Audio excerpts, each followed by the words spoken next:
Okay, so I will start this video by asking you to leave a smiley emoji in the comment section below if you agree with what I'm about to say right now. A good processor, a nice display, a big battery with fast charging, these are like the three most important specs you would want in your gaming phone. This is exactly what the Tecno Pova 6 Neo gives you, and a little bit extra. So what I will do in this video is to show you guys how good this phone is when it comes to gaming and also other aspects like the camera.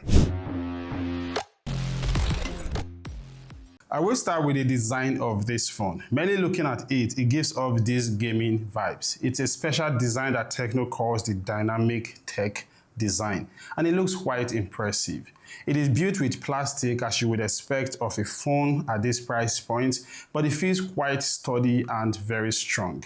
It has a glossy finishing that gets easily stained with dust, fingerprint smudges, and all of it. So one very useful accessory you will need to use this phone is this transparent TPU case that comes in the packaging of the phone. Now, still on the back of this phone, you can see that it has what looks like a dual camera setup. It's a 50 megapixel main camera along with an AI camera. Now, even though gaming is like the main focus of this phone, I was still pretty impressed with the picture quality of these cameras. I don't want to go all analytical about how it handles dynamic range and stuff, but I think you agree with me when I tell you these pictures looks pretty cool for a decent budget gaming phone. The code is that you always want to give it enough lighting and you will get very good pictures out of the cameras of this phone, whether you're snapping with the normal mode or the portrait mode.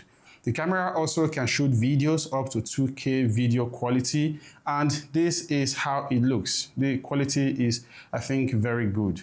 There is a bit of software stabilization only when you shoot videos at 1080 pixel quality. At the front, we have an 8 megapixel camera, and just like the back cameras, it takes pretty decent selfie for a budget gaming phone.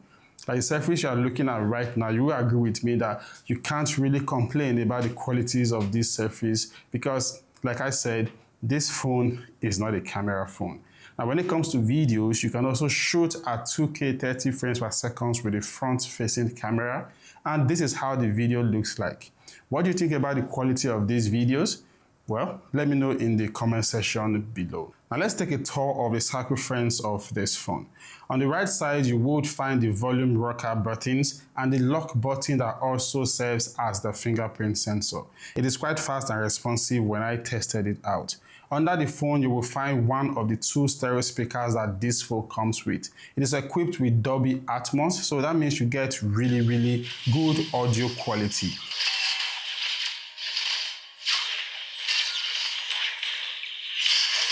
Now, on the left side, we have the SIM card tray, and like you already guessed, it has dual slots for SIM cards and a single slot for storage extension up to 1 terabyte. And that is the end of the tour. Now let's talk about what you have been waiting for, what really matters, and that is how does this phone perform when it comes to gaming. I will start with the display.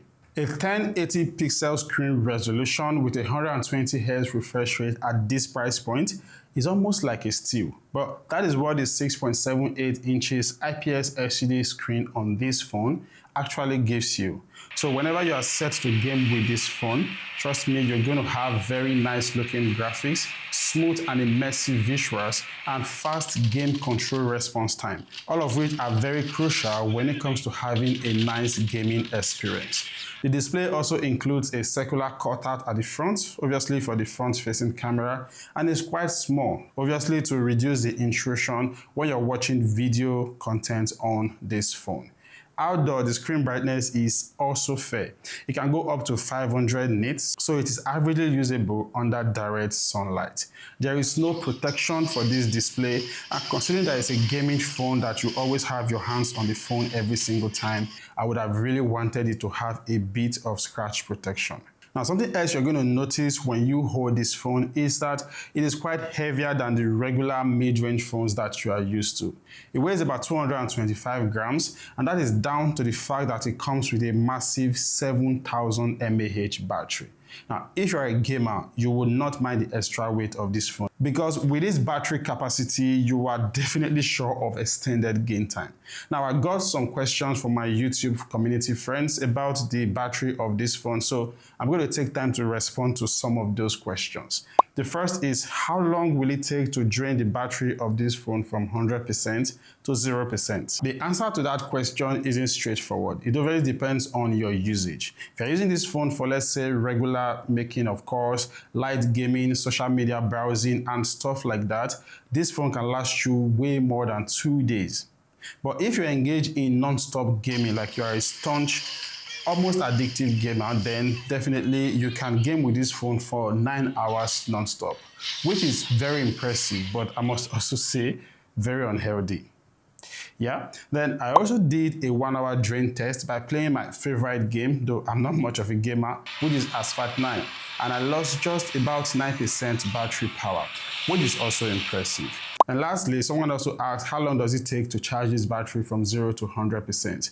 Well, it took about 50 minutes for it to go from 0 to 50%, so you can do the math using the 33 watts charger in the box. And considering that we're talking of a 7000 mAh battery, that is pretty fast.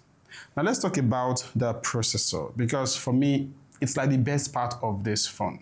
A 6nm Helio G99 Ultimate processor, along with a Mali G57 GPU, is about the best you can ask for at this price point.